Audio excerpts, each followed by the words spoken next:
tanggal 31 Desember 2018 di Hotel J Marriott di kota Hanoi, Vietnam, semua sibuk kerja sejak pagi hari karena hotel itu sebentar lagi akan menyelenggarakan sebuah acara pernikahan mewah yang dihadiri ratusan tamu undangan dalam sebuah ruangan. Saat itu terjadi pernikahan mewah. Mempelai wanita mengenakan gaun pengantin mahal dan mewah, terlihat sangat indah. Memegang buket bunga di satu tangan dan satu tangan memegang erat tangan ayahnya. Semua orang mengagumi penampilan mempelai wanita dan mewahnya acara pernikahan tersebut.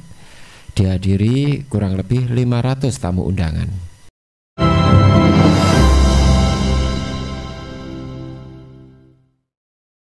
Saya Budi, teman kamu dari kabar Pantura. Here in Brands and Insight. So, open your mind and listen to me. Assalamualaikum warahmatullahi wabarakatuh. Kali ini saya akan merangkum alur kisah nyata yang terjadi di Vietnam.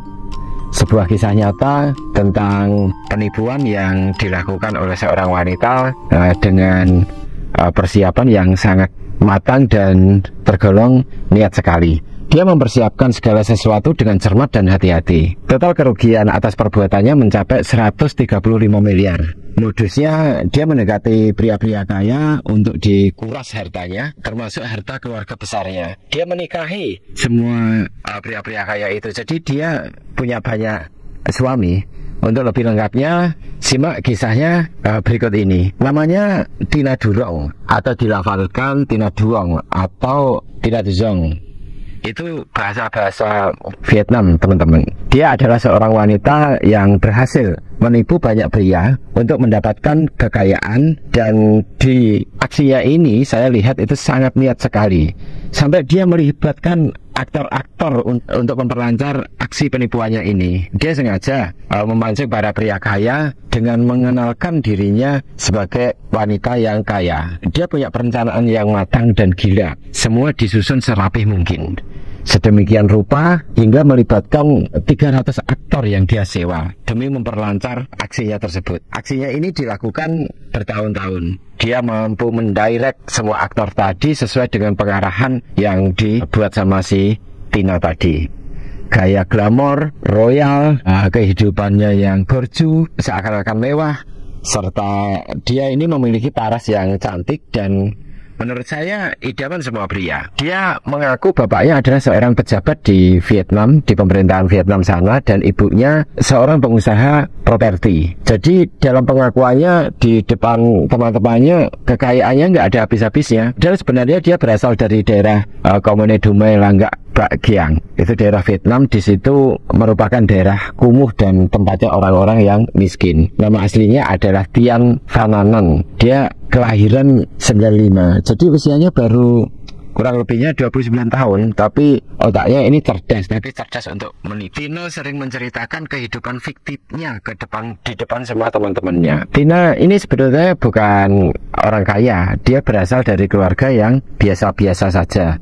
Jika kita menilik dari latar belakang keluarganya, ayahnya ini dibui, di penjara, sementara ibunya tidak tahu keberadaannya. Jadi kesimpulannya Tina ini seorang yang broken home.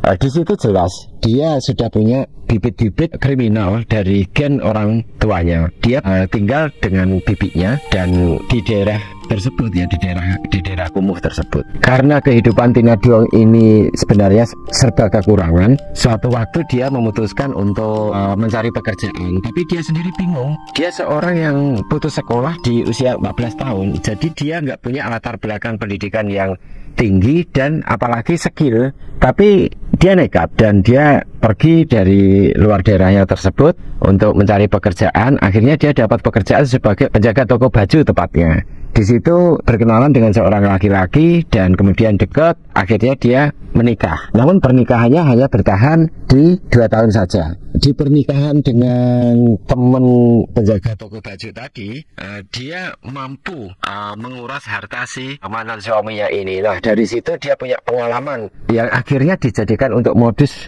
menipunya di kemudian hari. Dari mantan suaminya yang pertama ini, si Tina dapat uang lumayan banyak dan di situ dia mulai modal untuk perawatan tubuh sehingga dia kelihatan cantik. Dari pengalaman dengan suami pertama, dia punya ide kalau dia akan melakukan modus yang sama dan mencari pria yang lebih kaya lagi. Untuk mewujud impiannya tersebut, dia berpikir harus masuk ke circle orang-orang kaya. Dia harus bergaul dengan orang-orang kaya. Itu mungkin di pemikirannya. Untuk memulai aksinya, si Tina ini benar-benar effort. Dia harus mendandani seluruh tubuhnya agar kelihatan cantik, membeli barang-barang yang mewah dan branded, tidak peduli itu ori atau KW.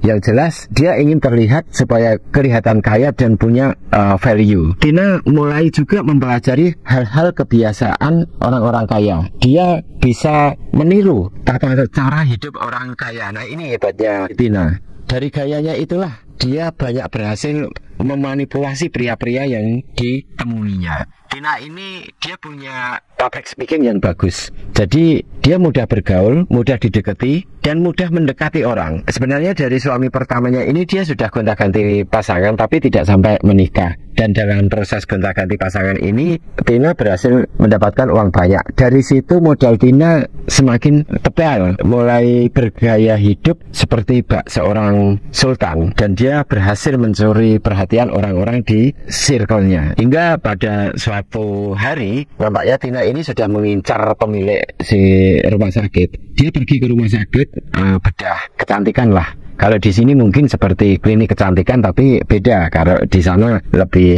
high di kalangan-kalangan orang yang kaya. Dia mencoba untuk mentato tubuhnya sesuai dengan Feng Shui. Jadi kalau di sana itu tato-tato yang melambangkan Feng Shui itu masih dipercaya. Tujuannya dia bercerita kepada staf-staf di rumah sakit tersebut kalau dia ingin ada keberuntungan dalam mengerjakan proyek bisnisnya yang besar. Nah, dari situ dia sering cerita juga tentang apa yang dia punya. Tidak hanya cerita, si Tina ini juga royal. Jadi dia sering memberikan tips, yang mana tipsnya ini 2-3 kali dari gaji bulanan karyawan rumah sakit bedah kecantikan tersebut. Jadi semua orang ini akhirnya terhipnotis oleh personal brandingnya si Tina. Selain dia royal, ramah, baik hati, dia juga suka mentraktir, tidak sombong, cantik. Nah, itu semua ada di diri Tina. Jadi si Tina ini membranding dirinya sedemikian rupa agar kelihatan seperti orang kaya sesuai dengan angan-angan fiktifnya dia. Jadi diwujudkanlah seperti itu. Satu. Yang kedua, Tina Duong ini tujuan lainnya adalah WOM. WOM itu word of mouth. Jadi dia memanfaatkan kalau di dunia sales itu ada namanya WOM, word of mouth. Jadi bisa tertular dari mulut ke mulut biar diceritakan ke orang lain. Dan benar saja, karyawan rumah sakit yang dia tempat untuk perawatan, kalau di sini klinik tadi yang saya sebutkan, mulai mencari ke pelanggan lain. Jadi mereka bercerita, si Tina ini royal, kaya, baik hati, ramah. Ya seperti itulah. Jadi sudah termakan apa yang ditujukan sama si Tina. Kabar itu sampai juga ke pemilik rumah sakit. Nama pemilik rumah sakit ini dia biasa dipanggil Misli. Misli ini dapat cerita dari si karyawan-karyawannya bahwa ada seorang pelanggan namanya Tino. Dia kaya, pebisnis ulung, anak pejabat dari pemerintah di Vietnam sana. Misli pun akhirnya penasaran terhadap sosok si Tina ini. Jadi satu ketika Misli sengaja menunggu Tina ketika Tina akan datang ke rumah sakit kliniknya Misli. Jadi singkat cerita, ketemulah Misli dengan si Tina. Tina ini seorang yang pintar membawa diri. Dia dalam membangun personal brandingnya itu sangat bagus. Jadi Misli pun ternyata terhipnotis dan Misli senang berkawan dengan Tina. Dari situ Tina membuka diri dengan Misli. Terjadilah hubungan pertemanan yang sangat dekat. Karena merasa sama-sama orang kaya, frekuensinya sama, Misli ingin menjalin hubungan kekeluargaan lebih dekat lagi dengan Tina. Dikenalkanlah Tina sama suaminya Misli. Misli ini kan sudah punya suami. Suatu ketika si Misli mengajak Tina untuk makan bersama dan Misli mengajak suaminya. Nah, ini kesempatan buat Tina, dia pikir. Jadi Tina di situ mulai bercerita tentang apa yang dia punya, bisnisnya apa, anaknya siapa, ibunya siapa. Dan kalau di sini mungkin semacam flexing ya teman-teman. Jadi orang yang suka membranding, suka pamer untuk tujuan personal brandingnya dia biar disangka orang kaya. Tapi kaya beneran apa enggak ya saya kurang tahu, karena parameter kaya ini kan beda-beda teman-teman.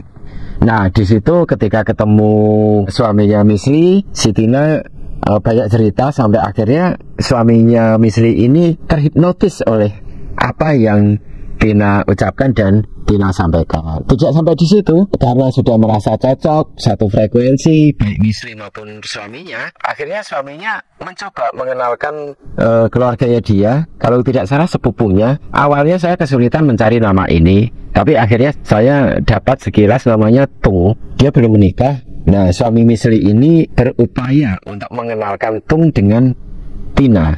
Singkat cerita, dasarnya si Tina ini juga cantik, buayawati, komunikatif. Jadi sempurnalah, banyak orang yang terpikat. Akhirnya Tung dan Tina ini semakin dekat sampai hubungannya ini ke tingkat pacaran dulu. Dari situ Tina sering memberi hadiah-hadiah yang barang-barang branded ke Tung ini. Jadi singkat cerita, karena perhatian-perhatian seperti itu, barang branded mahal, karena diberikan si Tina barang-barang branded dan mahal itu, Tung jadi lebih kesengsem. Tina pun juga nggak bodoh, diincarlah keluarganya si Tung tersebut. Jadi keluarganya sering diajak untuk pelesiran, sering diajak untuk refreshing, diinapkan di villa, dan villanya ini diakui villa miliknya si Tina. Tujuannya satu, agar Tina mampu mengakses atau masuk ke circle-nya keluarga besarnya Tung ini. Dan benar saja mereka terperangkap dengan bujuk rayu si Tina tanpa ucapan. Karena apa? Semua ditraktir sama si Tina. Ditraktir untuk pergi kemana, ditraktir ke villanya, ditunjukkan ini sampai akhirnya keluarga Tung ini orang tuanya memberi lampu hijau hubungan antara Tina dan Tung. Karena hubungan semakin serius, akhirnya Tina dan Tung ini merencanakan pernikahan yang sakral. Saat itu pernikahan di Hotel J Marriott tanggal 31 Desember 2018 kalau tidak salah.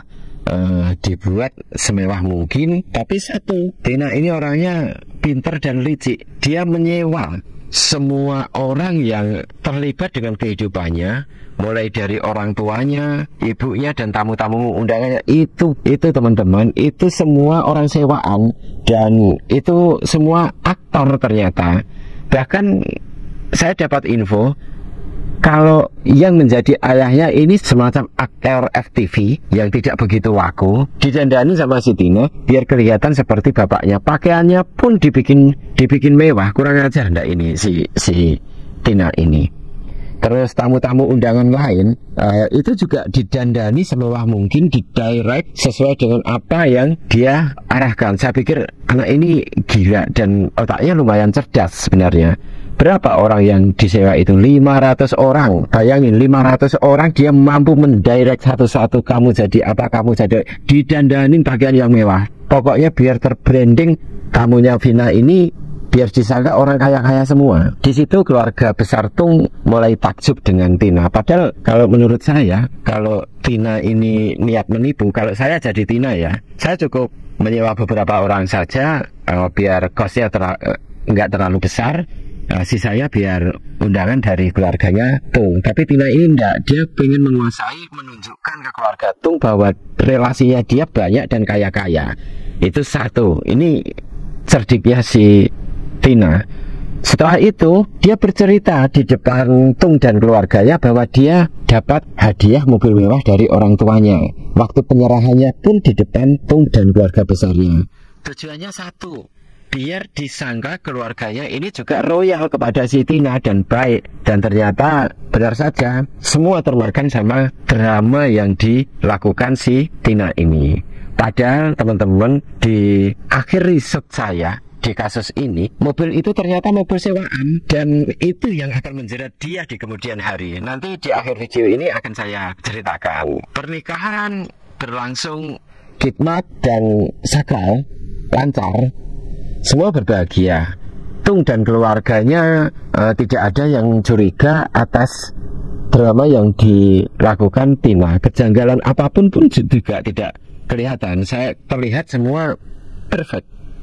Karena selama acara berlangsung semua kelihatan baik-baik saja. Setelah sah jadi istrinya Tung, jadi Tina sekarang statusnya Nyonya Tung. Dia mulai bercerita ke suaminya kalau dia mau ada proyek bisnis membantu ayahnya di bidang properti. Dan Tina ini juga bilang ke keluarga besarnya Tung kalau ayahnya ini minta dibantu Tina untuk mengerjakan perumahan mewah. Nama perumahannya Vin Central Park. Jadi di situ ada perumahan yang mewah, harganya mahal. Tina bilang ke Tung kalau misalkan ada keluarganya atau Tung sendiri yang tertarik untuk membeli atau menanam saham di usaha propertinya ini, dia akan memberikan diskon yang besar. Berapa diskon yang ditawarkan si Tina? 50%. Tina sengaja dalam menyampaikan itu tidak berdua saja dengan Tung, tapi di depan keluarga besarnya, karena dia ingin menjaring korban-korbannya ini. Atas dasar kelihayannya dia berbicara, kelihayannya dia membawa diri, keluarga besarnya hampir semua tertarik atas usaha fiktif Tina ini yang diceritakan ke keluarga besarnya, si suaminya yang namanya Tung tadi. Karena ini dirasa bisnis yang menjanjikan, karena kalau didiskon 50% berarti keuntungannya itu bisa sampai 50% juga, apalagi di perumahan mewah Vin Central Park. Jadi teman-teman nanti bisa googling, di situ ada daerah namanya Vin Central Park. Kalau tidak salah, kalau dirupiahkan itu harga satu rumah harganya 6 sampai 8 miliar kalau dirupiahkan. Disinilah juaranya si Tina. Dia jago sekali meyakinkan orang. Akhirnya Tung menjual semua asetnya untuk diinvestkan ke usahanya si Tina. Selain Tung, orang tuanya Tung juga sama, karena bisnis ini sangat menjanjikan menurut pemikiran mereka. Tak hanya Tung dan keluarganya, bahkan Miss Lee yang masih keluarganya tadi beserta suaminya juga ikut karena tertarik dengan diskon yang diberikan si Tina itu.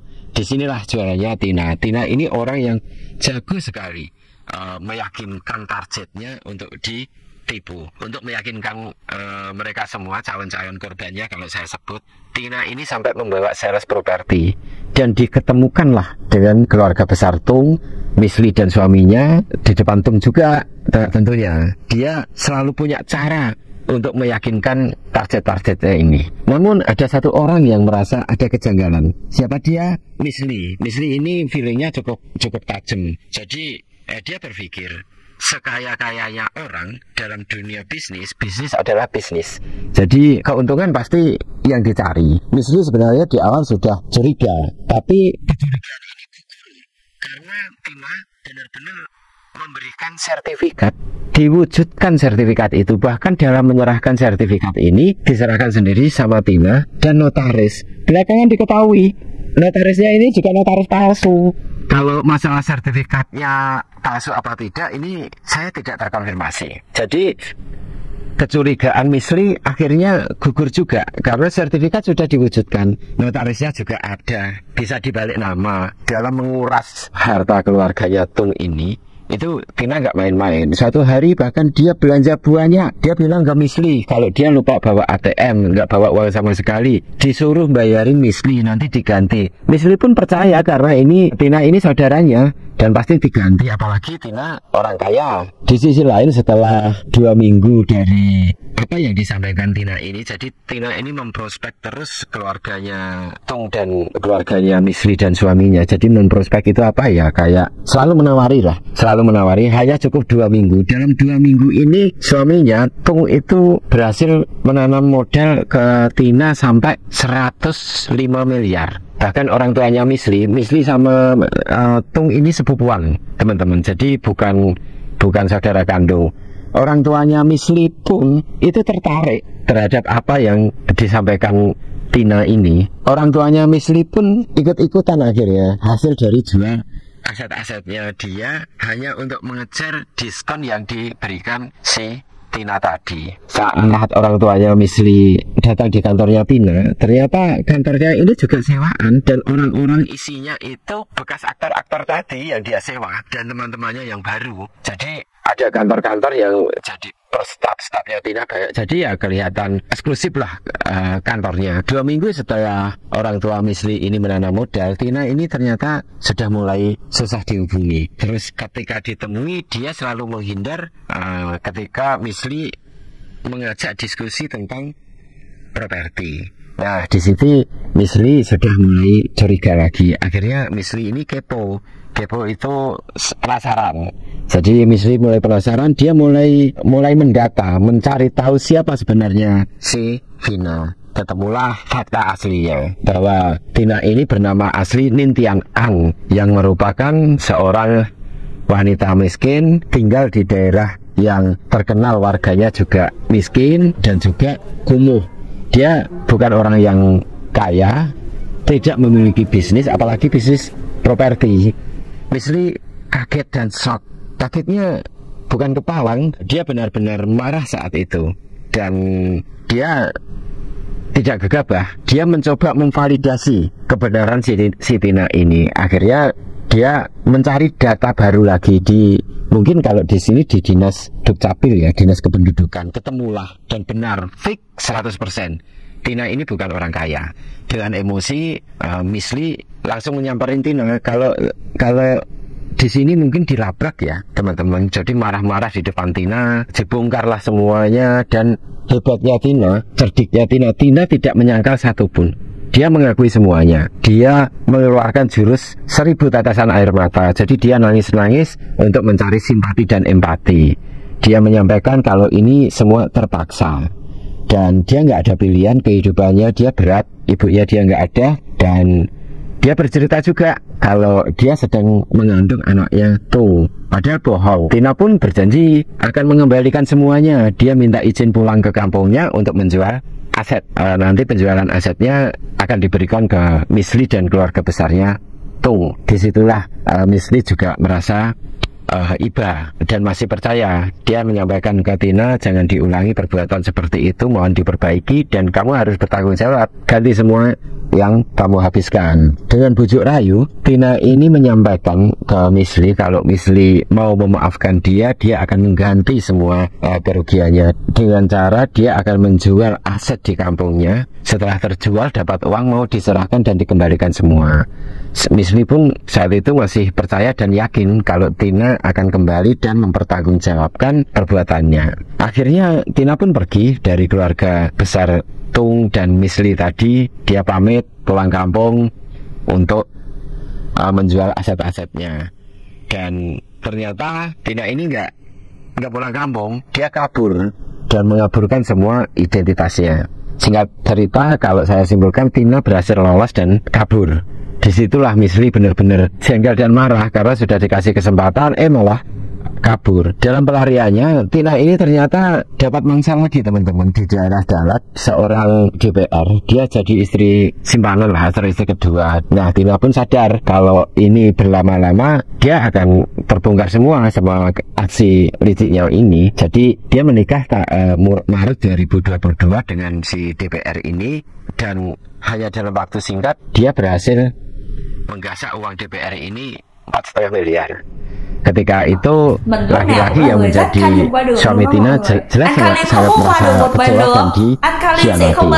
Namun karena si suami ini anggota DPR dan untuk menjaga citranya, dia kalau laporan ke kepolisian dia malu atas kejadian ini. Jadi akhirnya ya ditawa gitu aja, terus dia pergi sudah tanpa melaporkan ke pihak berwajib. Nah, Tina ini kalau menurut saya sudah addicted. Dia punya ketergantungan dari uang hasil penipuan.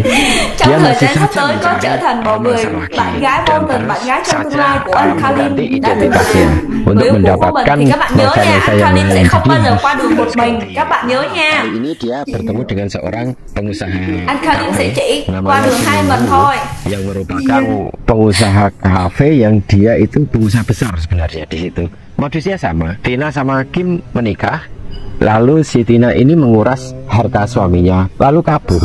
Di sini Kim nggak terima, jadi dia selain melaporkan ke kepolisian, si pengusaha kafe yang ditipu Tina ini, dia mulai profiling siapa si Tina, latar belakangnya, backgroundnya seperti apa. Nah, tidak lama bisa membuktikan kalau Tina ini sebenarnya ya itu tadi berasal dari daerah-daerah yang kumuh dan lingkungan-lingkungan orang yang miskin. Tim ini dia berusaha untuk memblow up kelakuan Tina di media sosial. Tujuannya satu, biar nggak ada korban-korban lagi. Selain memblow up di media sosial, Kim ini mencari tahu siapa korban selain dia. Ketemulah sama Miss Lee, dan di situ ada komunikasi antara Kim dan Miss Lee. Kim pun bercerita kalau Tina punya aksi kejahat dan sama modusnya. Pak Kim juga sama, dia bercerita kalau Tina aksinya juga bejat seperti itu. Suatu ketika Miss Lee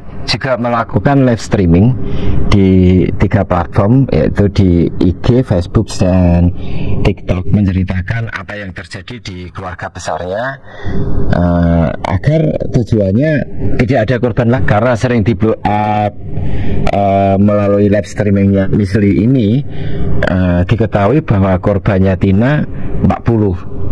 Artinya Tina sudah menikah 40 kali dengan total kerugian yang didata sampai kurang lebih 143 juta dolar atau setara dengan 162 sampai 163 miliar lah kalau dirupiahkan. Ini sangat mengejutkan dan saat itu benar-benar menggemparkan warga Vietnam, karena Tina ini dikenal sebagai seleb Tina Duong namanya. Nanti teman-teman bisa mencarinya akun-akunnya, tapi banyak di banned, tapi banyak juga yang sudah mendownload akunnya. Karena kasusnya di blow up sama Kim, mantan suaminya terakhir, dan Miss Lee. Karena Miss Lee ini kan kena banyak teman-teman lewat live streamingnya. Tina pun berusaha untuk live streaming lagi. Dia melakukan upaya klarifikasi, bahkan menuduh balik bahwa Miss Lee ini melakukan pencemaran nama baik. Banyak juga netizen yang membela si Tina, karena mungkin Tina ini mencitrakan dirinya adalah orang yang sangat baik. Jadi orang-orang netizen di Vietnam sana percaya apa yang diucapkan. Korban yang lain pun sudah mulai melapor, yang mungkin 39 tadi, karena yang satu si DPR ini kan dia nggak melapor.